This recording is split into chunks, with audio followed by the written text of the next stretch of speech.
Sembilan Agustus 45, langit kembali membawa berita.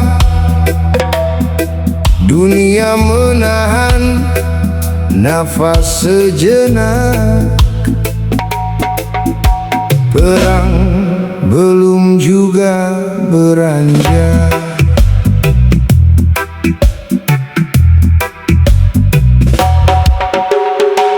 Belum lama Hiroshima terluka, kini Nagasaki menerima derita.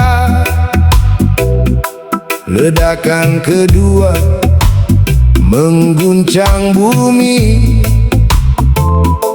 meninggalkan luka yang tak terperi. Di tengah perang yang semakin tua, manusia kembali kehilangan nyawa. Dunia bertanya, kapan berakhir? Kapan senjata akhirnya berhenti?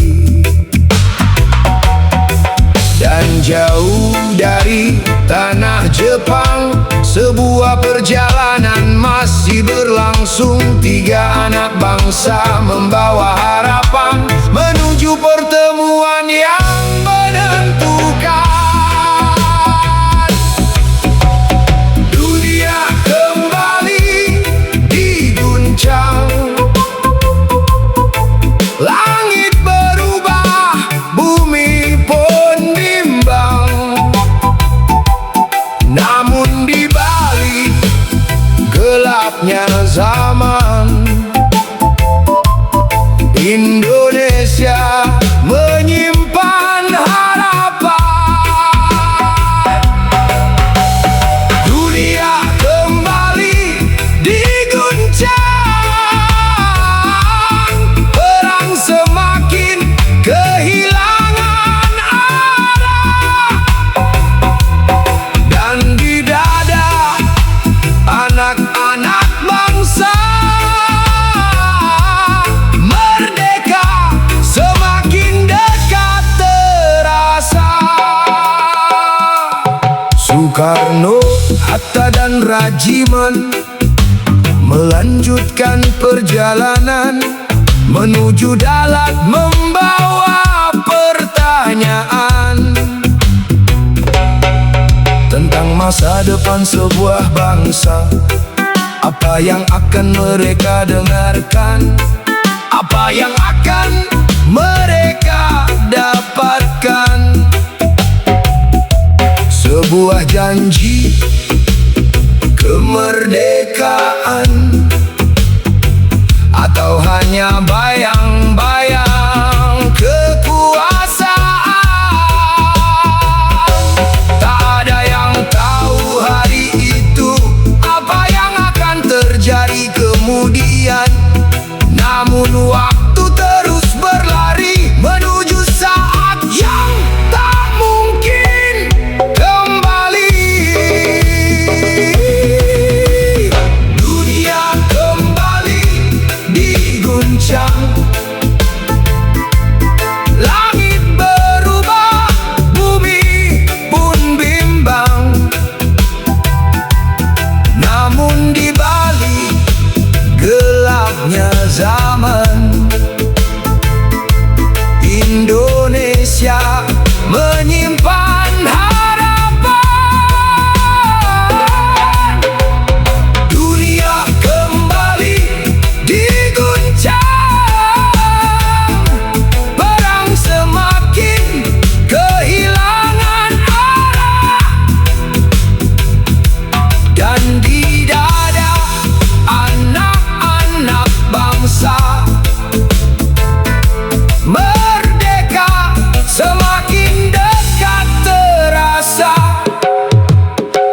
Jangan rayakan luka manusia, jangan jadikan perang sebuah cerita.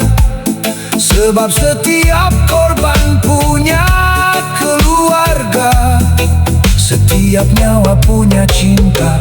Namun sejarah harus kita baca, agar kesalahan tak kembali sama. Di tengah runtuhnya sebuah kekuasaan, bangsa Indonesia mencari jalan. 9 Agustus 45. Hiroshima belum sembuh, Nagasaki kembali terluka, dan dunia mulai menyadari perang ini menuju akhirnya. Sementara di kejauhan Indonesia terus menunggu merdeka. Dunia kembali diguncang, namun harapan tak ikut hilang. Semakin dekat akhir peperangan, semakin dekat sebuah kesempatan. Dunia kembali diguncang, sejarah bergerak semakin cepat. 8 hari dari hari ini, Indonesia akan menentukan nasib sendiri. 9 Agustus 45. Dunia berada di ambang perubahan. Besok 10 Agustus 1945. Kabar dari medan perang akan mulai terdengar, dan Indonesia semakin dekat kepada hari yang dinanti bersambung.